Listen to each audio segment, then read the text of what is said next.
जिसे अल्लाह बुलाता है उसे कोई रोक नहीं सकता। कभी कभी इंसान सिर्फ एक ख्वाहिश लेकर चलता है और अल्लाह उस ख्वाहिश को मंजिल बना देता है।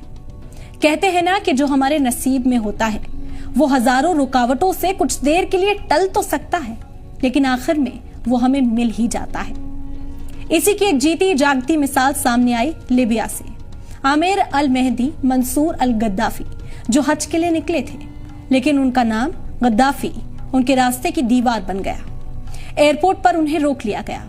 वो चेकिंग प्रोसेस में उलझे रहे और फ्लाइट बोर्ड नहीं कर सके।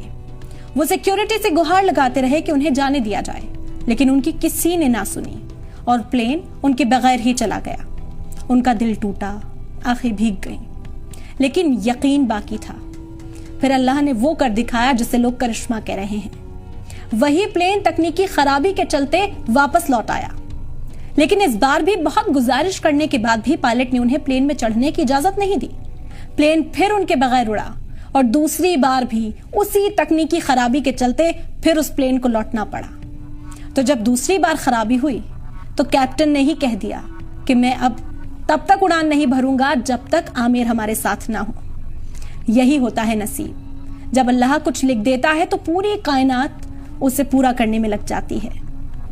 तीसरी बार वही फ्लाइट उसी आमिर के साथ मक्का रवाना हुई, क्योंकि अब वो सिर्फ एक मुसाफिर नहीं थे, वो अल्लाह के मेहमान बन चुके थे।